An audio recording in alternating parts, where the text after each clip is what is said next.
Good morning, everyone. We opened the conference yesterday, but I know many people joined us today, so I would like to welcome you all again. I would like to welcome and thank all volunteers, tens of them working at this conference as well. You will recognize them by the heavenly blue t-shirts. And they work under the skillful charge of Emma Weisbrod. So please join me in a round of applause to all the volunteers.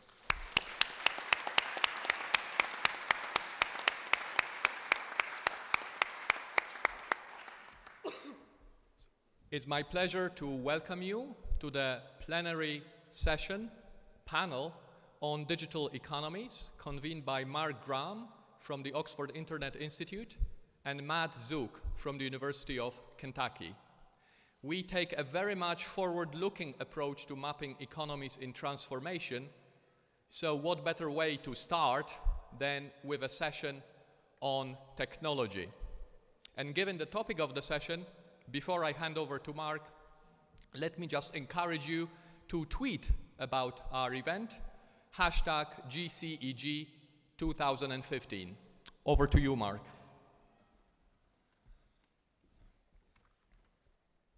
Thanks very much, Derek, and thank you all for coming to this plenary session on digital economies that Matt Zook and I are co-convening.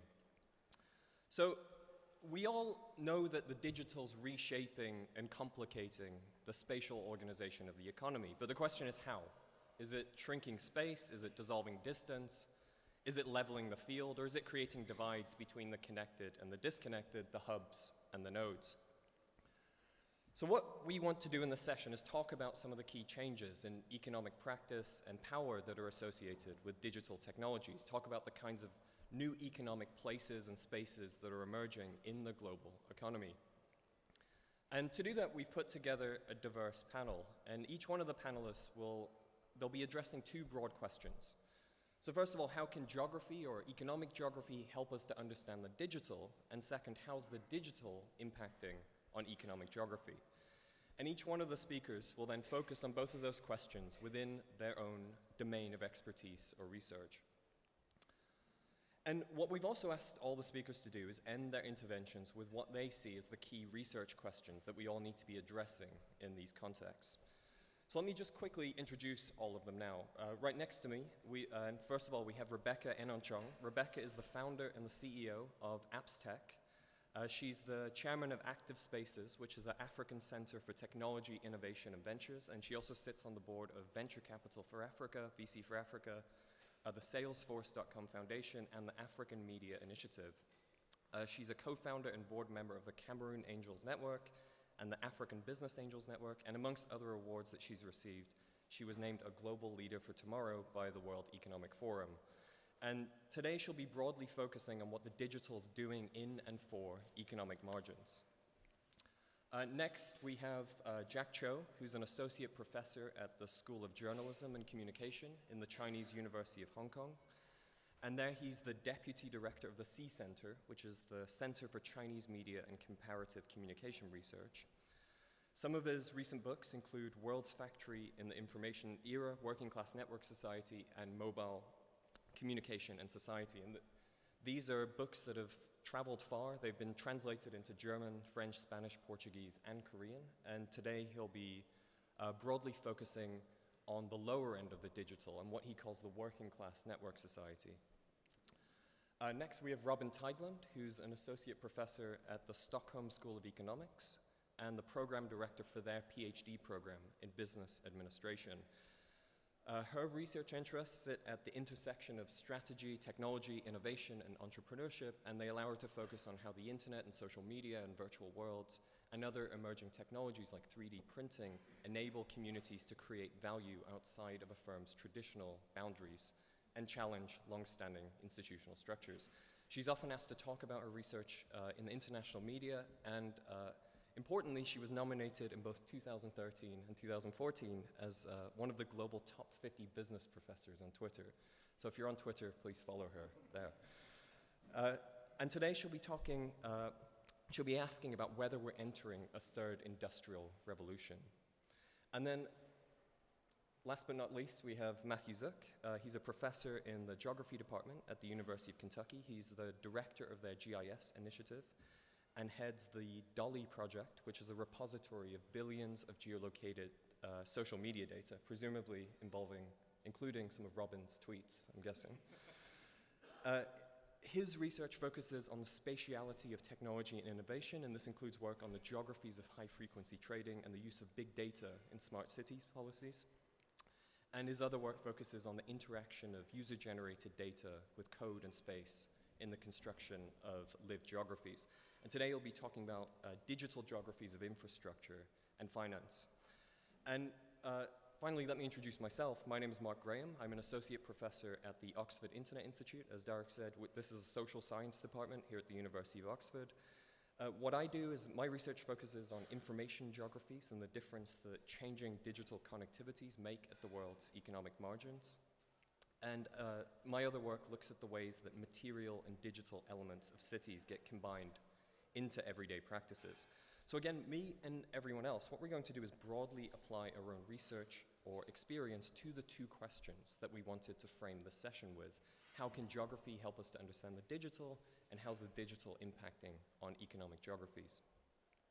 So I'm going to start with the first one of these questions, but use different cases for both of the questions. And I should say that all any of us necessarily have time for is a short snapshot of work that we're doing in all of these areas, but hopefully a combination of these snapshots and the questions that we all pose following them will offer a broader picture of some of the key areas of work in the domain of digital economies.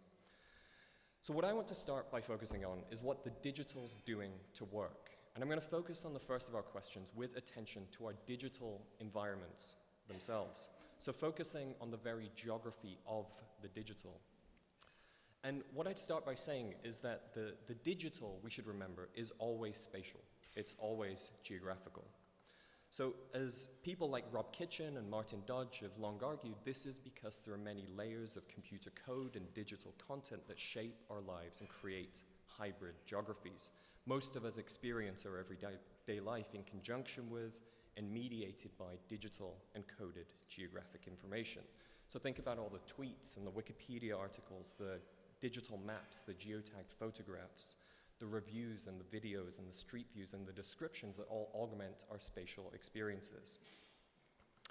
But this immersive and augmented content, it also matters because any distortions in these virtual mirrors can have potentially powerful feedback effects into the very things that they're representing. So let me give you a quick example. What you're looking at here is a screenshot of a Google Maps search for restaurants in Tel Aviv, using the English word for restaurants. And you can see the results roughly clustered around the search location in the bottom right-hand corner of the screen. On this next screenshot, what we did was the same thing from the same location, but instead used the Hebrew word for restaurants. You can see some different restaurants, but they're still roughly in the same place. And on this screenshot, we did the same thing, but used the Arabic word for restaurants. We get restaurants in a fundamentally different place. So the difference in these augmented geolinguistic contours can quite literally mean that we're experiencing and using and enacting fundamentally different cities from one another. So one thing that we've been doing using a combination of large or big data sets and more qualitative research is trying to understand the geographies of the digital. Let me very quickly show you a few of these results. So if there was more time, I'd show you results from a whole range of curated and user-generated platforms like the geography of content in Google Maps, which is what you're looking at here, or OpenStreetMap, or repositories of photographs like Panoramio. So I could show you maps of a whole range of user-generated content. I'm not going to do that. What I want to instead very quickly do is focus on Wikipedia. And do that because it's one of the world's largest repositories of information, and in part because it's such an important platform. So on this map that you're looking at, dark shading means that there's more articles in Wikipedia about that place, and lighter shading means that there's fewer about that place. You can see it's very uneven. Some parts of the world characterized by these very dense virtual representations, others barely represented at all.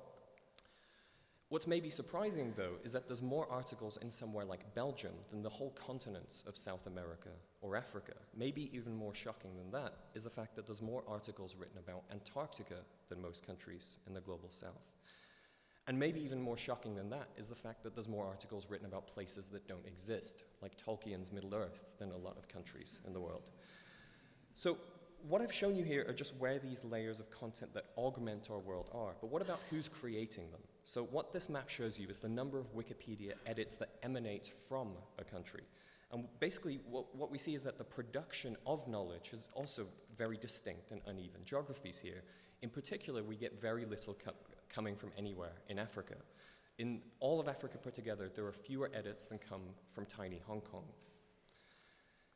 And then, because we can figure out where these articles are describing, and we can figure out where a lot of those edits come from, we can do what I think is the most interesting and maybe important question, which is ask who's writing about who. Or in the case of this map, what percentage of articles about any given place come from local people? So that's what this is showing you. If you're a yellow country on this map, less than 5% of content about that place is written by local people.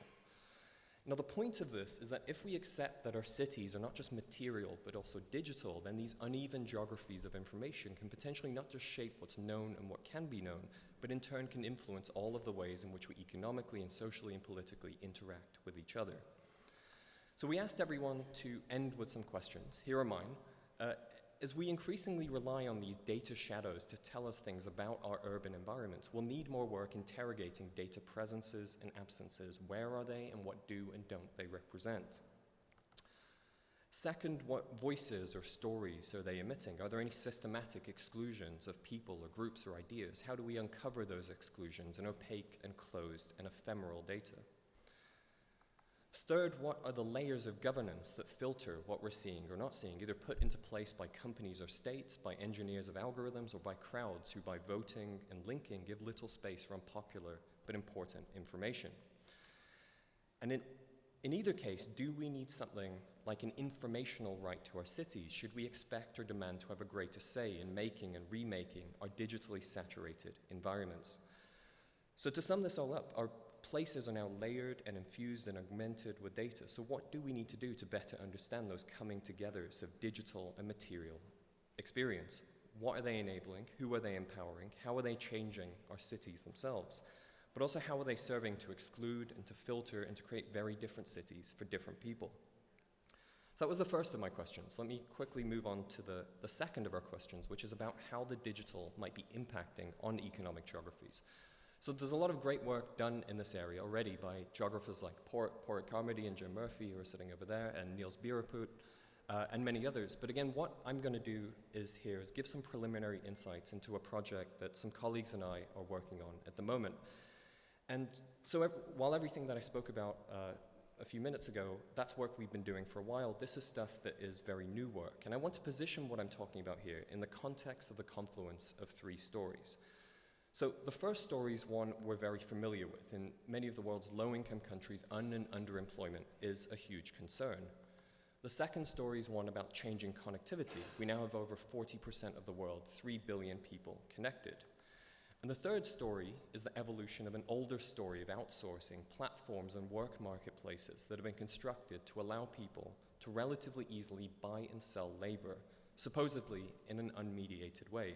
What you're looking at here are just some of the many platforms and programs that exist.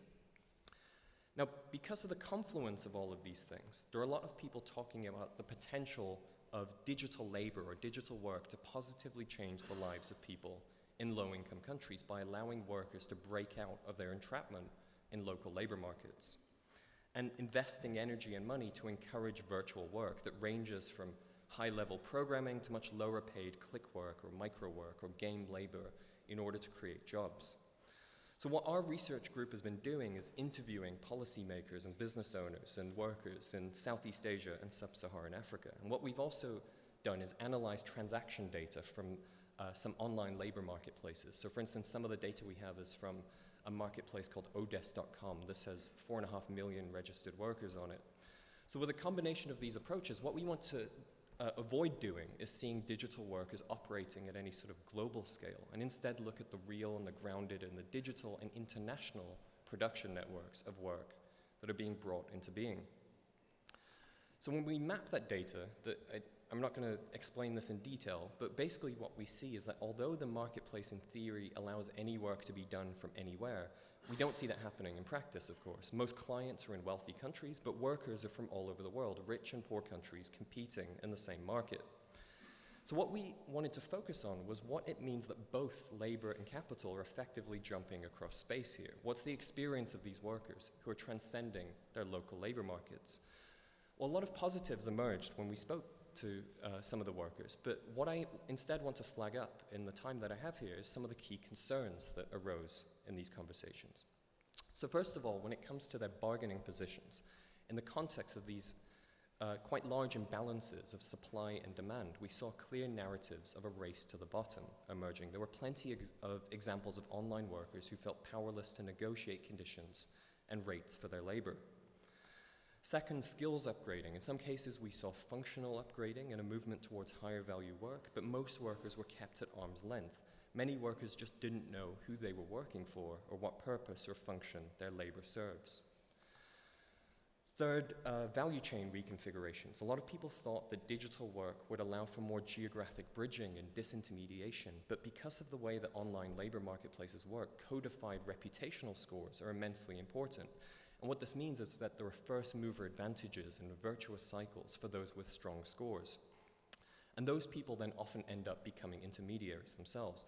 So what you're looking at here is a screenshot of a job that the worker we spoke to, this worker did the job for $3.50. She later found out that she was dealing with an intermediary on this platform rather than the end client. The intermediary was paid $23 for this piece of work. So the intermediary kept $19.50 just for passing on this piece of work.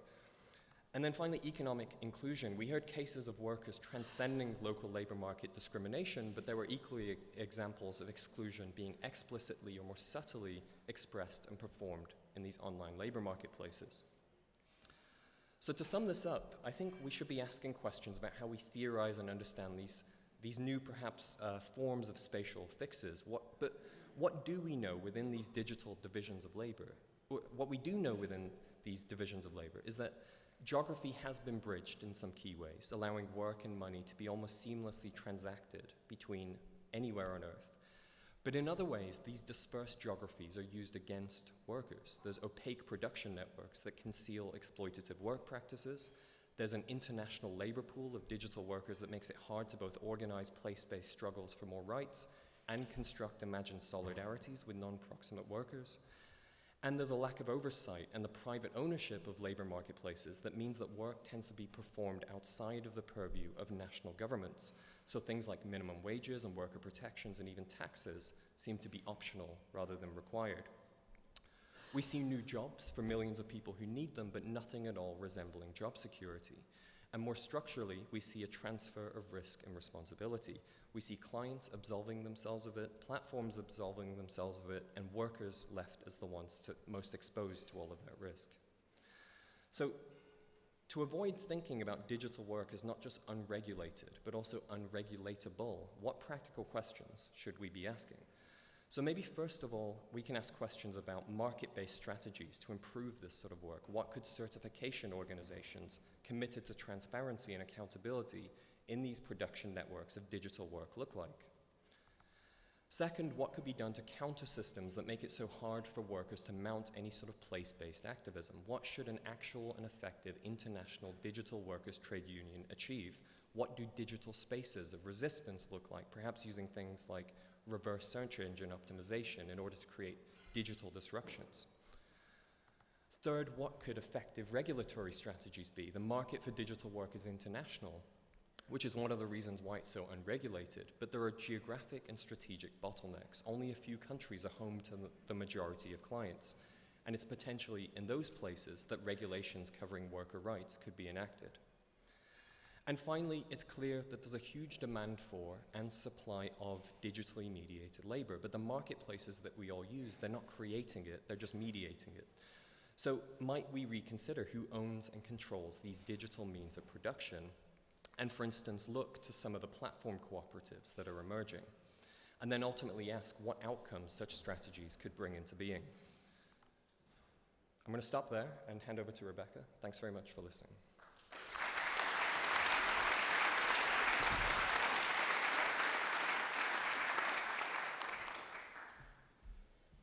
Hi, how are you? I'm the only non-academic probably in this place, yeah? Any other tech entrepreneurs anywhere here? Okay. I wanted to focus on what I know, which is not economic geography, because I had to Google it to understand what it was when I got the invite. But I think I sort of understand. And so I wanted to talk about, in my experience and what I've seen over the years of working as a tech entrepreneur, and some of the shifts that we've seen.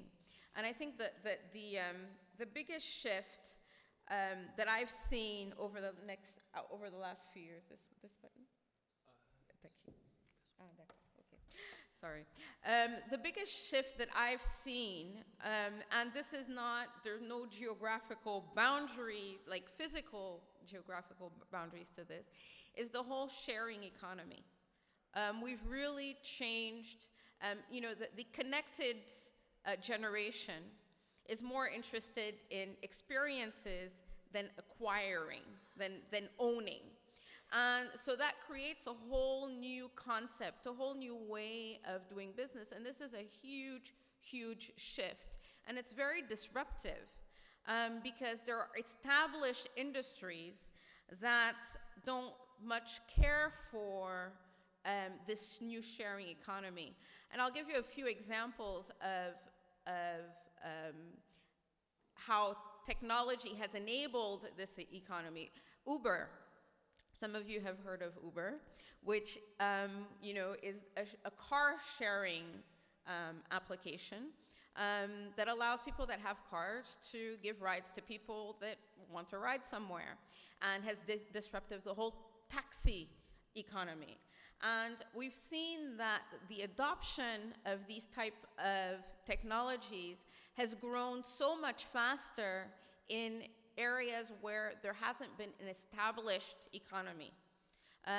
For instance, you'll see that I took Uber in Nairobi and I took Uber in Joburg, but I couldn't take Uber in Paris, even though that's where the idea for the application started. It was at a conference in Paris that the founders of Uber, who wanted to take a taxi and were so frustrated in doing it, said there's got to be a better way.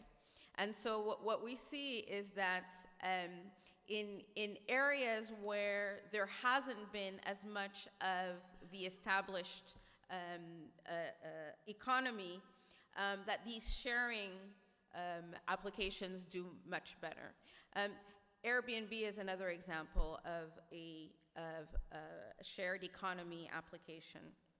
Now, one of the, and it really transforms things. Uber says that in Europe, this coming year, so by 2016, it thinks that it will take 400,000 cars off the road and create at least 40,000 new jobs. That's just in Europe, and that's just this coming year.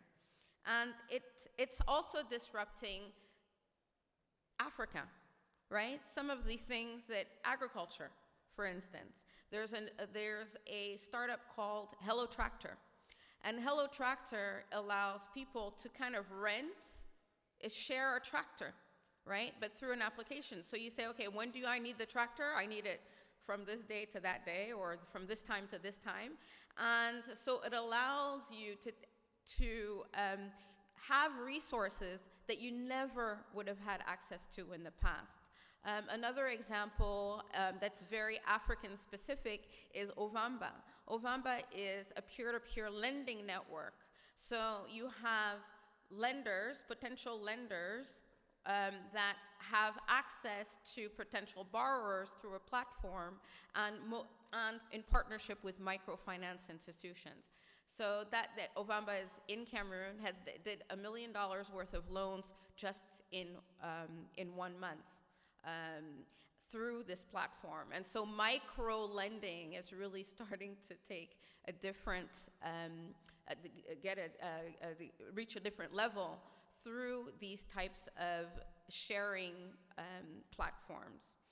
And, you know, so going back and looking at, I'm not following my slides here. This is Uber.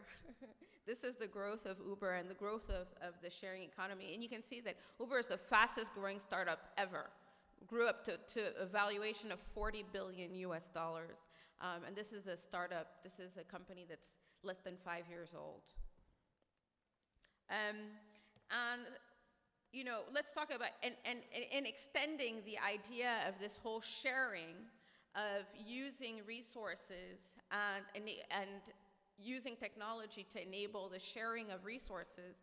On the African continent, where I spend most of my time, we've seen incredible growth in entrepreneurship through these technology hubs. And so in 2010, as you can see, we had 5 technology hubs on the African continent. 2 years later, this is a really exciting slide, because 2 years later, my goodness, we had 14. Which is, but today, so 5 years later, less than 5 years later, we have over 100 technology hubs throughout the African continent. And so what these hubs do is they bring resources and they share those resources with technology entrepreneurs, or entrepreneurs, not necessarily technology. Resources such as the ability to access marketing consulting services, tax advisory services, assistance in coding. And so there are a variety of services and assistance and resources that would not be available to these entrepreneurs. And so you're seeing the growth of technology and technology entrepreneurship growing in places where you wouldn't imagine any entrepreneurship, let alone technology entrepreneurship. You're seeing the development of applications, of software that's used in other parts of the world. One of those examples is an application called Ushahidi. Ushahidi was developed out of Kenya, and it was developed using SMS, and so people were sending to a platform text messages during riots to say, okay, this is where it's happening, and it would map it out so that you could see where the hotspots were on a map, and people didn't just send a text message to a code, and it would upload to the application. Now that technology, which was developed in Kenya, has been used in Russia, has been used in Haiti, has been used in many other areas. For instance, even in other parts of Africa with the Ebola crisis, they were able to geotag the areas where there were incidents or where there were known cases. And so there are a lot of applications that have come out of that. And of course, we can't talk about Africa without talking about mobile money. Because everything in Africa is mobile. It's mobile first, and it's mobile only. Most people access the internet through mobile. It depends on the countries, but it varies between 60% in some countries to 95% in other countries, where any access to the internet is through a mobile, and they don't have the other experience. And so when applications were created, they never took software that was designed for a laptop or a computer and then make it smaller to fit on the screen, which is what most of Western or more developed countries had done. Everything was done with mobile in mind. And so that's why there's such an advance in that technology. M-Pesa, which is a mobile money application, M-Pesa is being copied and replicated throughout the world. I think it was in Bulgaria that the second country that M-Pesa grew to. But mobile money in Africa is a $600 billion industry. It's huge. And the importance of mobile money is that transactions that you couldn't see before, that you couldn't record before, are now recorded. So that you know, if you're doing cash and moving cash around, you can't track that movement. But with mobile money, you're able to track transactions that were only cash before. And that's been a huge, huge, huge change in that environment. And so I just want to end by asking you to think about, are established economies in a disadvantage? Do you have a disadvantage when you have an existing, when there is an industry? Is Africa, for instance, in a much better position to adopt technologies because there's no resistance to changing the existing?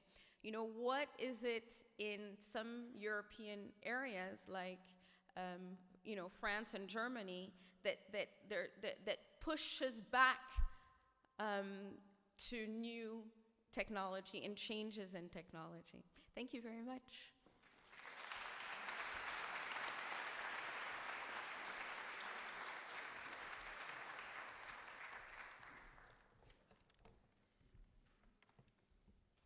So can I get to the first slide? It should come up. Okay. All right. Thank you very much, Mark and Matt, for inviting me to share and to learn at this great conference. This is very humbling. I am a communication studies person working on digital media in the factory zones and the working class communities of South China. My research benefits greatly from geography, partly because, unlike many others, I see connections between digital and industrial, to such extent that I call it the Digital Industrial Revolution, or DIR. Here goes my main argument. There's always a material dimension of anything digital, be it metal, glass, plastic, as in this iPad, or the labor, the e-waste, the energy used, and the concomitant culture of consumerism. Multiple spatialities take place along this material dimension on different scale. It not only reinforces existing class relationships, but also reconfigures them fundamentally. If there is to be a new class analysis beyond the confines of 20th century frameworks, then both the digital and the spatial should be key avenues towards that goal. Seeing the digital as a continuation of the industrial goes against conventional wisdoms, one of which being the quote-unquote end of geography. Gurus of the 1990s told us distance no longer matter with the spread of the internet. Today's students, like this, seem to be an empirical proof given their obsession with their smartphones no matter where they go. These post-industrial snippets of a deterritorialized world are, however, far away from where I work. Welcome to my world, the world of the digital industrial revolution, where a single factory making iPhones can house 400,000 workers, where the networking of fiber optic networks perpetuates the uneven distribution of connectivity that was problematic since the beginning of Telegram, where fast fashion electronic consumerism create mountains of polluting waste to be absorbed by working class communities and by the rural hinterlands, where digital media are put to use on the picket line by female migrant workers here who refuse to succumb to the exploitation of digital capitalism. Welcome to my world. Welcome to my research sites, where I've been working since 2002 on the lower end of the digital. Cyber cafes, second-hand markets, dormitories, working class neighborhoods. Here, the footprints of the digital are not weightless and immaterial. Rather, they have concrete materialities and spatialities that are ubiquitous on the ground. Let me illustrate. Most of my work is in the Pearl River Delta, a key city region for the global digital economy. Within this region, I've focused on 3 embedded units: Nanhai at the city level, Shipai village in Guangzhou at the communal level, and Foxconn at the firm level, although it's also a multi-scalar. I won't have time for Nanhai today, but let's first have a glance at Shipai village. This is how it looks like from the outside. First, from the inside out. First, a mobile phone repairman working on his job. Second, a shop selling internet payphone service. That is Shipai village on the cover of my book, Working Class Network Society. Behind the densely packed residences are tall buildings full of IT companies. Although this book shifts attention away from the skyscrapers to where the working people live. The high-density area of Shipai village is tiny, but on its northern border, that is on the left side of this aerial image, is Guangzhou's largest market for new computers and equipment. On the west border, at the bottom of this slide, is the city's largest market for used computers and accessories. My team did old-fashioned mapping of commercial informational services here. 8 years ago, there were 481 of them. We analyzed and categorized them into 46 different types. Here are some examples. Only 1 post office and a couple dozen bookstores or newsstands. Only 8 internet cafes, but a full range of other services at the bottom of the IT market.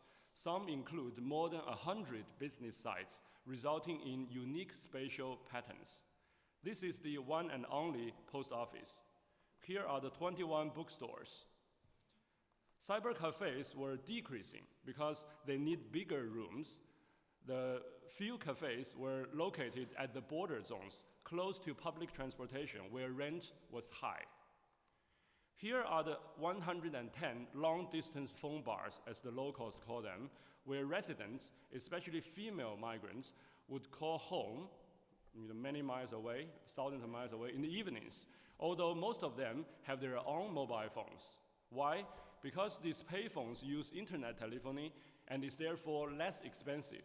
Compared to cyber cafes, the spatial pattern is exactly the opposite. They tend to concentrate inside the community, where rent is low. The mobile phone repair business, however, scattered everywhere, from the inside to the borders. In Working Class Network Society, I discuss more about the place-making processes in and through digital technologies, leading to this working hypothesis. The materialized spatial patterns of digital media provide an important techno-social basis for a new working class in the making.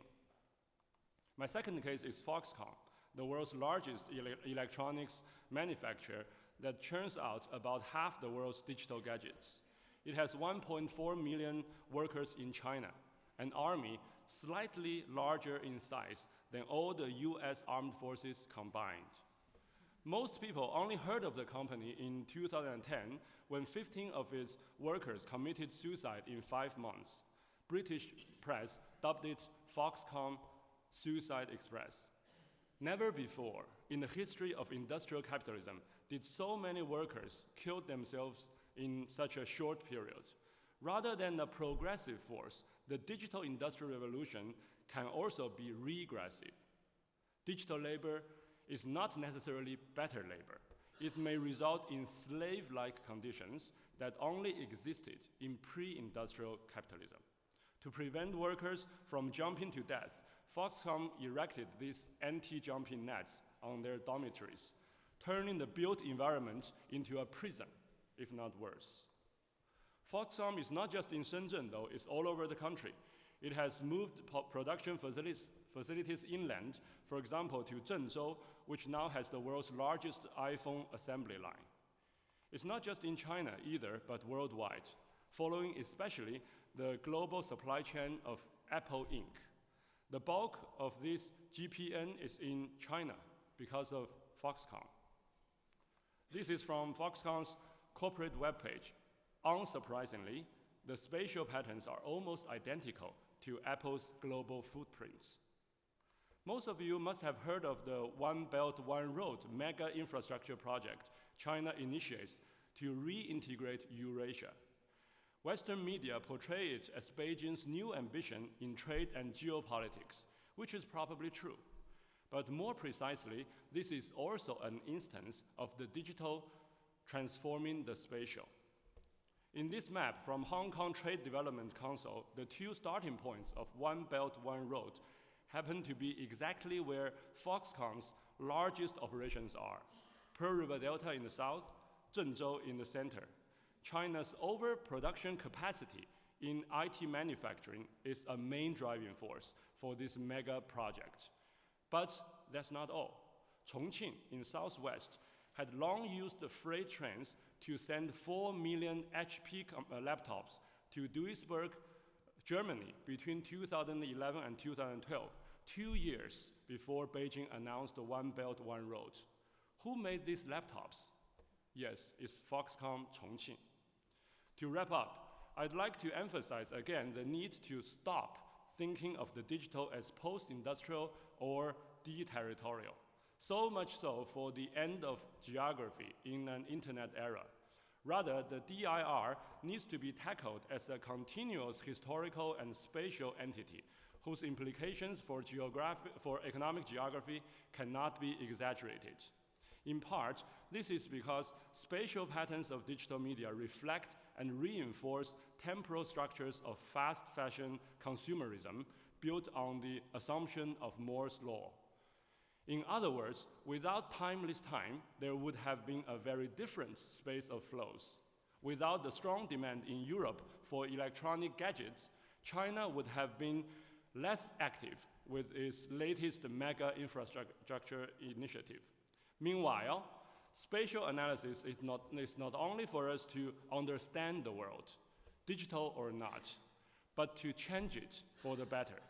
To do so, globally and regionally, the key for community building and placemaking using digital tools is to create new links and reconnect across time and space, starting, for example, with these questions.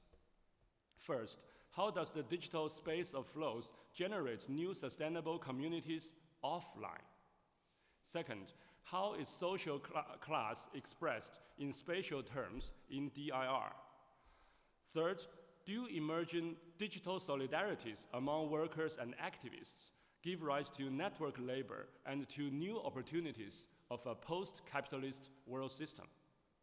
My forthcoming book from University of Illinois Press touches upon these questions. The title is Goodbye, I Slave: Rethinking Labor, Capitalism, and Digital Labor. In case you are interested, please stay tuned. Thank you.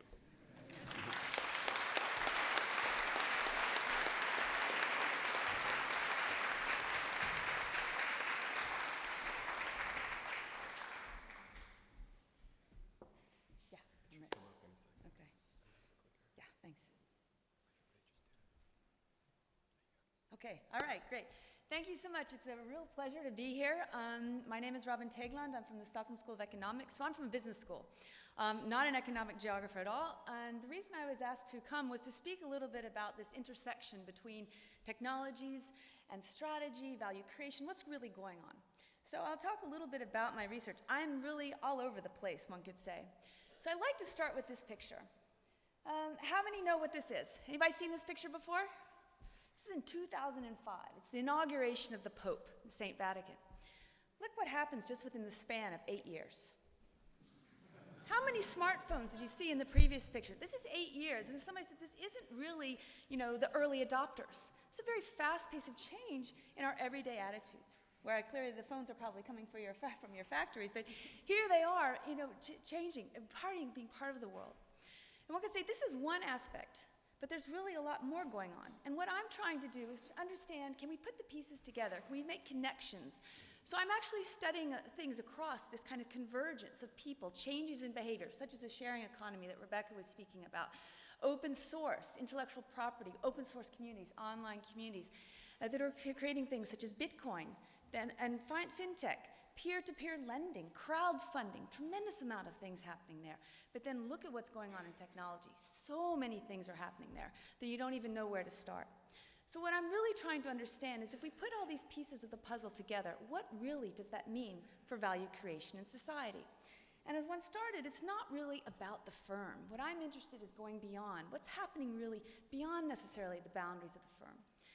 And in much of the popular press, you hear about this third industrial revolution, the next industrial revolution. In fact, I was part of a book writing about the next industrial revolution in Africa, speaking a lot about what you were talking about, leapfrogging.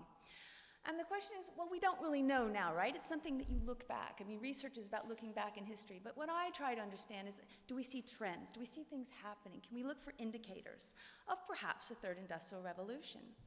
Where clearly we started, this is how we used to think, factories disappeared, right? Then what came next? We had offices. Well, many people are saying, especially in Sweden, that within the next few years, 40 to 60% of jobs will disappear because these will be doing the jobs, the server halls. This is actually a Bitcoin mining server hall up in north of Sweden. Quite interesting. I mean, Bitcoin. How many of you guys have Bitcoin? All right, a few of you. Okay, just kind of curious. So I mean, this is Bitcoin, cryptocurrency. 10 years ago, if I'd said cryptocurrency, we said, what are you talking about? But these things are happening under the surface and come very quickly. So where are people going if they're being displaced? Well, many people talk about third places, coffee shops, for example. And we're seeing a rising increase in the number of freelancers, people working for themselves as they become displaced or of their own free will, because they find, wow, I really can work from anywhere. And in Sweden, we're seeing quite a bit of this, co-working spaces developing. For example, Hoffice. Has anybody heard of Hoffice? Fascinating, spreading across the world, where people, it's an organized working way or structure where freelancers get together at each other's homes and rotate, and it's spread like wildfire. It's a way of, helping. This is also part of the sharing economy. So come and work at someone's home. You ought to check it out. It's really kind of fun. So we're seeing these co-working spaces develop. But what are people doing as they're working, at these co-working spaces or coffee shops? Well, one of the things is clearly developing things such as Bitcoin, working in a lot of open source communities, working in different networks. And so you've all seen this before, collective intelligence. It's about crowdsourcing. How can we bring lots of minds together? And so Pierre Levy talks about no one knows everything, everyone knows something. All knowledge resides in humanity. I said, well, I actually study social networks, fascinated by the creation of knowledge through networks. And I started out looking very much on online communities, these open source communities. So we're seeing that all knowledge is residing in these networks. So let's take a step back. If we think about traditional firms, how are they leveraging these networks of individuals across the world, working together in open source communities and others? And you're beginning to see a flow. I've been following this for some time, starting out in open source software, moving into hardware, moving into physical goods, such as threadless, into other things. And here, for example, is Quirky. Anybody heard of Quirky? Where people come together as a community designing products, home appliances, where the community then gets 30% of the kickback. So here's one example. And as I look at this, I see, well, wait a minute. Are we seeing changing changing models of value creation, where we think about the first industrial revolutions very much building up these hierarchies, right? The first and second and so on, these industrial hierarchical firms. But are we seeing then perhaps move towards more community platforms? And I would say that yes, this is not necessarily a substitute, but a complement. I think we will see many different forms of value creation in society as we move forward. GE has created a collaboration with Local Motors to design factories. What they're doing is they're bringing together online communities with actually physical factory, where you can integrate the physical and the online communities to actually where people come in and develop products. And what's fascinating now is you think, well, simple products. Well, you're seeing this cars. Local Motors. Has anybody heard of Local Motors? Fascinating company rising out of nowhere in the United States. They launched a competition. They said, okay, who can help us design? They have a large community across the world of people fascinated about cars. They said, hey guys, help us create a 3D printed car. Let's design a 3D printed car. And they offered something like $11,500, not very much. And they had quite a few, well, actually a lot of submissions of ideas about how can we create a 3D printed car. We're finding is a much faster production rate. You don't have any inventory. And what they're doing as well is bringing the production back home.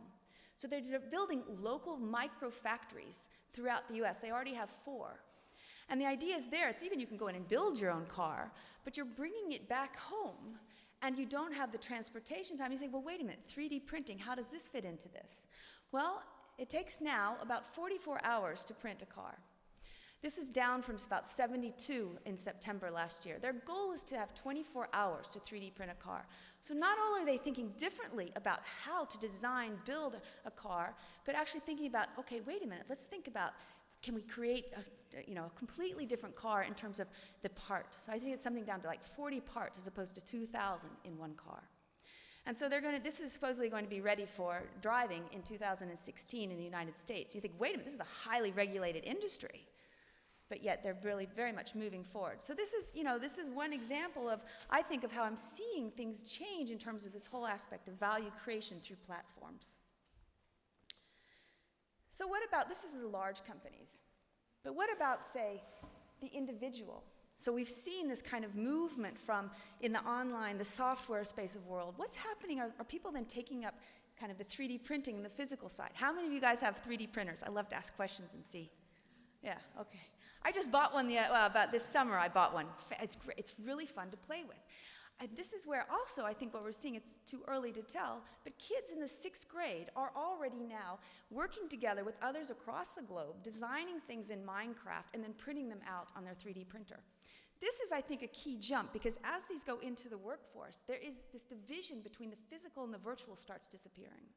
And they start thinking in these different dimensions as thinking, well, how can I print something out? This is The Hague, and here you can go in and find 116 different 3D printers, so you can actually hook yourself up to a printer network.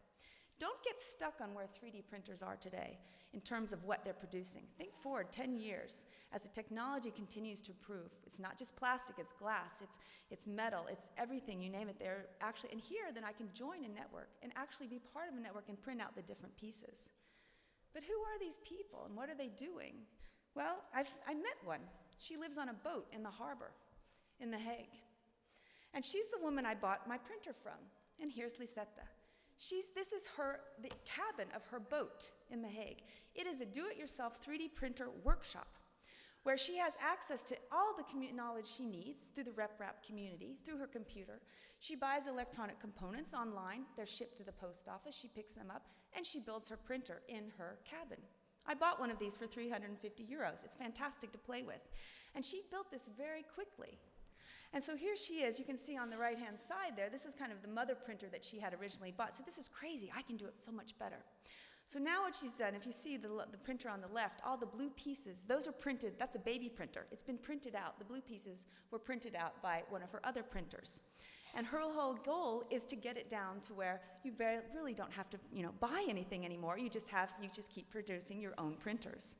So for 350 euros, anyone can, at this point, have their own nice little 3D printer and print out small things.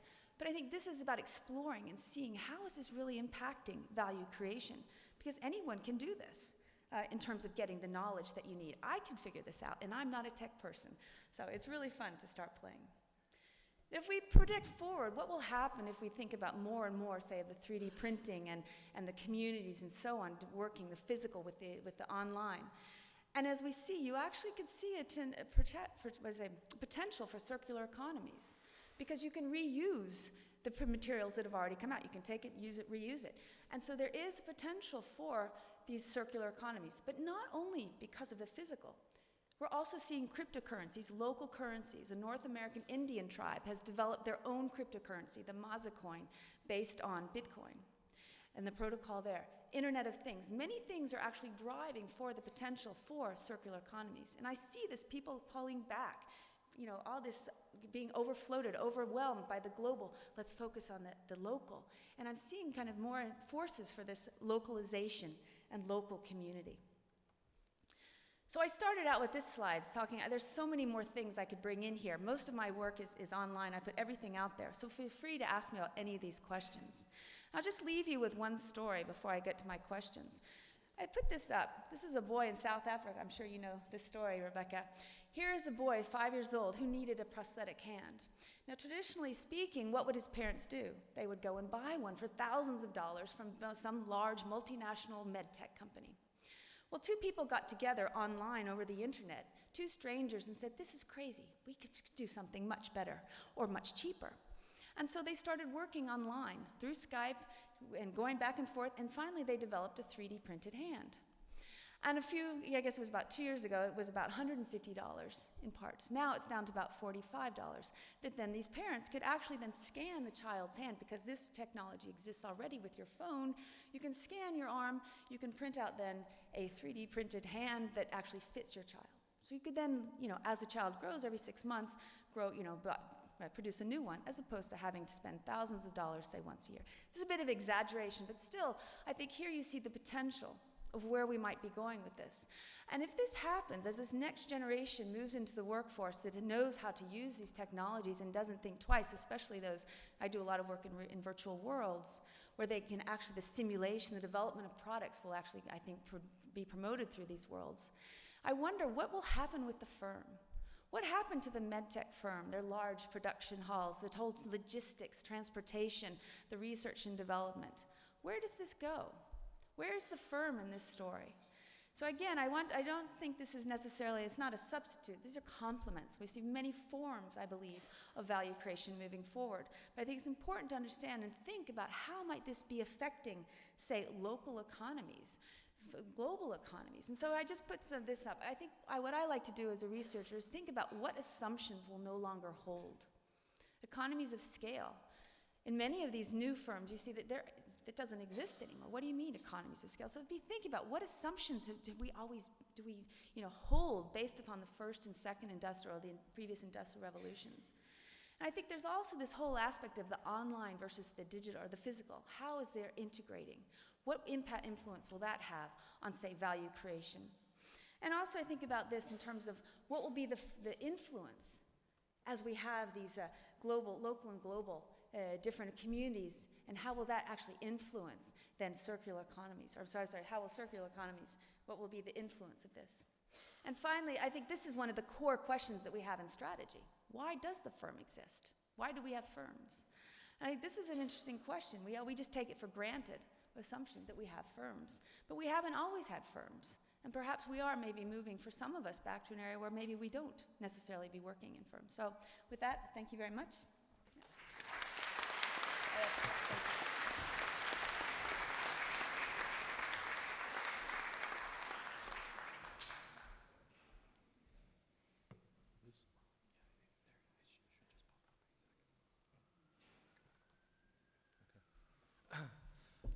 Good afternoon. It's been a great set of talks so far. I'm going to, my talk focus specifically on thinking about big data, and what I'm referring to is the chunking the economy. I'll explain what I mean by that. It's derived from thinking about how people talk about data. My main focus here is on big data. And chunking when you think about data sets, it's taking a large data set and sort of standardizing it in various ways. It makes it easier to handle, process. You know what it's going to be, what's coming for you. It's a very an easy way of handling large data sets. And I'm putting it out here as sort of a metaphor for thinking about how the digital, is affecting economies in a sort of broad trends. Perhaps the metaphor is not the best one. We can decide not particularly invested with it, but I do think it's a useful way of thinking about how digital is taking the economy and putting it into sort of more discrete, sort of identical parts. We can think about chunking labor, talking about the micro tasks that can then be shifted and easily sort of exchanged from place to place. You can talk about chunking capital, some really interesting things with securitization. I mean, again, these are not solely driven by digital processes, but there are things like Kickstarter, some Zopa, Kiva. These are sort of chunking capital markets, chunking space, taking things that had previously been not used or been used in a very specific way and making them standardized so you can rent out that spare bedroom in your apartment and so forth through Airbnb, chunking time, chunking human cognition even, thinking about search engine optimization, how we get people's attention, chunking value as well, things like both the credit score, the least publishable unit that we see increasingly in academia, but all kinds of metrics. And the reason I think this is useful is because what's really, or sort of prevalent within the digital, or what's really essential with the digital economy is how software allows people to organize things in ways that really weren't that efficient or cost-effective previously. By putting this sort of data in a particular format makes it possible to extend the range, either socially or institutionally or spatially, at which people can interact around these what I'm calling chunks. And the other part of it comes about this is the way that big data is both sort of the end result and sort of the driver of this process. When you have, big data, these metrics coming out, you're like, okay, well, we can subdivide it in various ways, push it out. Again, it's sort of this more iterative process, creating it together. In this particular case, just showing an example of Twitter. It's sort of commonly used social media. And I think obviously it's commonly used social media, but it's also used a lot for research questions. And there's a lot of potential use, I think, within economic geography. I'm going to run through a couple examples of that as I think through sort of a stylized typology of spaces. And I don't want to talk too much about these ideas of networked, hybrid, or virtual spaces. I just sort of put those out here as a way of organizing some thinking about really how this data is contributing to their construction and also providing at the same time a means of studying them. Just to sort of put an example here, thinking about network spaces, what I'm calling network spaces, essentially space of flows, ways in which these economic systems can touch down and sort of disconnect and connect to very specific spots within the world, within a city, and across scales simultaneously. The basic question, one example I've thought about, I've been thinking about this, is the basic question, where are stock exchanges? And this is a longer process that's been going on for the past 10 or 15 years, very much driven by the sort of breaking up or the digitization of stock exchanges, moving from a system of trading where we had the pits with active traders buying and selling, trading little pieces of paper, to trading now, which is essentially people sitting from screens, setting up algorithms, and the actual trades being taking place at these co-location server farms, where the actual matching engine, where the buy and sell orders are placed together, take place. The thing about this is it's also resulted in a displacement of where the actual trading takes place. Gone from the city centers, the financial centers, and being pushed out to these sort of more suburban locations. Obviously, there's still lots of face-to-face and sort of other sort of interactions that people are doing within these financial centers, but again, it's sort of a displacement, a shift away from traditional locations. I also want to talk about how we might think about using big data to actually study some of this as well. This is sort of both enabling these particular construction of these particular kinds of spaces, but it's also allowing us to use this to study particular patterns we might see. This is a relatively simple example based on how people have filled out their user profile on Twitter. And this is a map of people, basically the distribution of where people are sending tweets who self-identifies either a banker or an artist. I'm sure there's probably some overlap there, but perhaps not that much. Well, hopefully not. We don't want our bankers to be too artistic, I guess, at least in their setting up their finances. But you can start seeing these patterns. And again, this is not necessarily all that surprising, given what we know about how the financial system is structured and where it takes place. But you can start moving this, shifting scales and seeing these suburban locations where a lot of these tweets sent by people who call themselves bankers are in the Upper East and West Side, around the financial districts, a few sort of interesting suburban locations around JFK as well. You can do this, and the other nice thing with big data or this kind of data is it allows a lot more flexibility. In this case, we created our own aerial units here. We didn't stick with census tracts or census blocks. We could actually select certain terms and things like that. There's some problems with that as well, but that is one of the real advantages with using big data as well to study these sort of things. Talk a little bit about hybrid space. Mark actually talked about that quite a bit. I think this is this layering of the physical places with data and sort of code, particularly the ranking of certain search results. I'm going to do the obligatory slide as this as well. But this is really, but I think this also, provides a really interesting way of studying and understanding the city, particularly what's showing up, what's being represented as well. I won't really talk about this a whole lot, but this is another example of using some big data research. It's not really an economic geography question, it's more an urban geography question. It's a case study of Louisville, Kentucky. And this is just simply the extent of all tweets, geotagged tweets that took place, or that happened within this particular area. You see a lot of these kinds of maps these days. Everyone seems to be making these maps, and they don't really tell you a whole lot, except there's a lot of people live there. I mean, they often coincide with population density. But doing a little sort of more analysis, sort of locating where people are likely, or people are living versus sending tweets in general, you can start engaging with some interesting questions. In this particular case, we're looking at this sort of rhetoric of segregation, that there was this divide within Louisville marked by this red line that is a commonly told story about how segregation works in Louisville. And when we start looking at, based on using tweets, where people are moving, how they're moving through places, what particular areas are they using, you get a much more complicated and interesting story. It's not that there's no bridging this divide whatsoever. It tends to be that the East End, which is in here, the orange-colored map, tends to be more suburban and largely white, doesn't really cross the divide, whereas the poorer, largely African-American section of the West End, the people who are tweeting are regularly crossing this and going into different areas. And there's a whole set of reasons that might be causing this in terms of where retail establishments are, where job sites are, and so forth. But again, just another example of how we might be using big data for research questions. The last one I want to talk about is just virtual space. And I think this is one that is potentially really interesting for economic geography.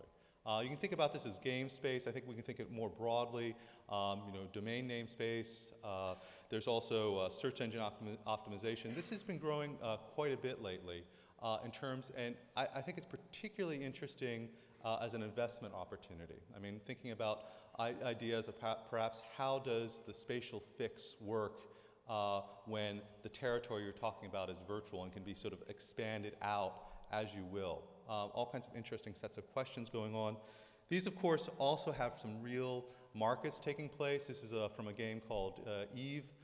This is for a marketplace for buying heavy missiles for your spaceship. But people are actually spending money. This is a real economy, and there's this real overlap with what's going on in what we might call the material economy as well. I'm just going to end with a couple questions, or a set of questions about big data. Again, since I'm focusing specifically on that, I think it's really interesting about sort of the political economy story. Where is this coming from? Who's profiting from it? There's a whole set of questions on that. Really good questions on how are we enrolled in this? And by we, I mean both as individuals, but also as firms and in sort of the larger economic process. And a whole set of questions which I won't go through all that since I think I'm at the end of my time anyway. And I want to do a little bit of summing up and hopefully have some time for questions as well. So that's the end of my presentation. I was given the task of trying to sum up this panel, and the best I could come up with was this, which isn't particularly useful, just a bunch of words tossed up on a screen. And I figure, yeah, got the little graphic effect. But it's really tough. The really interesting questions that people brought up about their specific realm of research, and I know we really want this to be a chance to engage. So within this plenary session, we can certainly have the conversation, but afterwards, grab any of us. I'm sure we'd love to have a conversation. I guess the couple ideas is just really that the digital is a part of the economy. It's not really a separate thing. I think one of the key questions that sort of occurred to me as we came out of this is pretty much the key question for economic geography. How do we, in general, I mean, how do we make these processes, these things we're seeing happen, actually, be beneficial for everyone, the people who are involved? How do we resist these tendencies to maybe drive down wages and really focus on the opportunities and the benefits from these sort of things. So I think I'll stop there, and how are we doing? I've just been told we have 4 minutes for questions. Oh.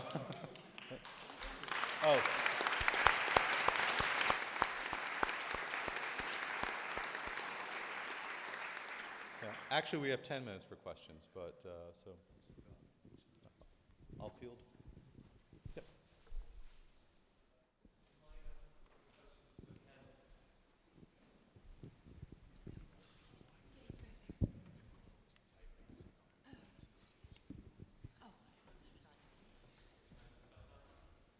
Yes, do.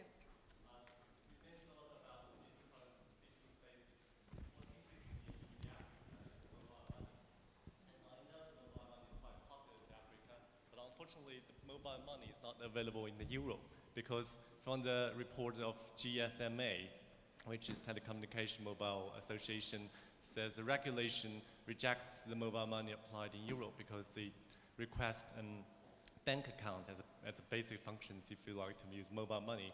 And there's an increasing agreement. There's telecommunication industries and banking industries keep competing with each other in the regulatory spaces. And how would you think the regulatory reduces connectivities in developing countries for people and welfare? And for Jack, you mentioned working classes in South China. And what I noticed over there is there's spaces of entrepreneurs over there who built up their hardware, software, and create startups companies in Shenzhen, Guangzhou. And how would you address this type of communities or groups in your research when compare or contrast the social inclusion or the social class over there? And for Robin, if I can have the last one. Perhaps just to make sure our speakers can answer the first question, we'll just ask you to stop at that point, and we'll have some responses. As far as the regulations, mobile money is not unique. You know, a lot. What happened in Africa, and the reason it was able to grow so fast, is because the regulations had to catch up with the technology. In other words, people started using it, people started doing it, and then one day the government woke up and say, "Oh my goodness, there's something happening," and then they tried to regulate, but it was already so widely used that there was no stopping it. And you know, that's why I was talking about resistance in more developed economies. Uber and Airbnb started. They started in many economies, and then all of a sudden they started to get regulated. You know, because they're in this gray space where there's no regulation. And so we see that when there's a disruptive technology, they can often emerge and start growing really, really fast before the regulators even know that they exist. And so where you have a very responsive government, where they're quick, then sometimes that might slow the technology. Yeah. Okay, so the question to me is about how to explain the innovative, the more upper class. Is that the question? Yeah, about entrepreneurs. I'm not sure Entrepreneurs. which class it is. There are all kinds of entrepreneurs. Many of the people I talk to in Shipai village are micro-entrepreneurs. Okay, so I'm interested if they are located, if they work in the working class communities. I bring a class perspective and I bring a class bias, okay, in my site selection. Okay, in part because I got my PhD in California. Okay, I think lots of the theoretical models, okay, that has been developed in California, in the global north, can be readily or slightly extended, okay, to expand the upper class, okay, entrepreneurs. What cannot be explained in theoretical conceptual terms is the lower class, okay, or the working class in the making. So that is my bias. I do not deny there's an emerging, okay, upper class entrepreneurship in China, like in other parts of the global south. But the majority of the digital, okay, in South China as well as other parts of the Global South is in the working class community. And that is my main theoretical concentration. Also is where I hope, okay, this can lead to some kind of new class analysis. Okay, like in my talk I mentioned beyond the confines of 20th century, okay, frameworks, more precisely about political party organization and the labor union organization. But then they can form their own solidarities. And entrepreneurs, micro-entrepreneurs can sometimes play more important role than the other working people. Okay, and in what way can micro-entrepreneur be classified, as part of the working class or not? This is a transdisciplinary discussion. Okay, that is a very rich topic I cannot address now.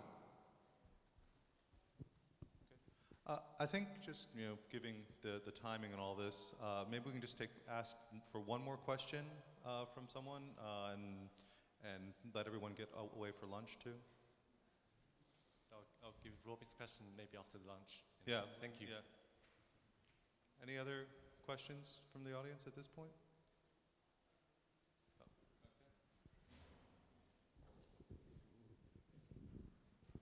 I have a question to Robin Teigland, and it is about the 3D printer, the effect of a 3D printer on de-skilling of labor. Because I read a paper by Susan Christopherson a few years ago. She did research about the media industry and how the advanced technology in new production tools de-skilled workers in media industry. Because like 20, 30 years ago, you needed like 20 people to produce any simple short movie clip. But now one person has all the needed facilities in his or her own backpack and produces movie clip alone. And so that is why production costs become much cheaper. At the same time, they are paid much less. So I was wondering if you are expecting something similar happen in production because of 3D printing. Yeah, I think that's a very interesting reflection. I think, yes, we probably will see, because as we move into, if we move into, say, such as in the car industry, what will happen to all these workers that have been working on building, say, traditional cars? I think it's always about reskilling and moving into perhaps new industries. And I think if you look in like a lot of the smaller local areas, people are actually saying, well, I don't want, say, something big. There's a lot of push for like individualized products or developing back to the artisan economy, where people then might be using these tools to actually develop their own and sell locally. So this is, I'm seeing this kind of focus where people are going back and developing artisan economies. And so this actually then requires a different set of skills as well. So it's time will tell. I think it's very hard to know, but I could see that, yes, probably in certain industries we'll see quite a bit of this kind of de-skilling, and we're already seeing that, especially if you're talking about the race to the bottom, very much in terms of in the software industry and other industries which are very much online. So not only a de-skilling, but also a decrease in the wages as well. So. All right, well, I want to thank everyone for staying to the end, and another round of applause. Thanks for the panelists.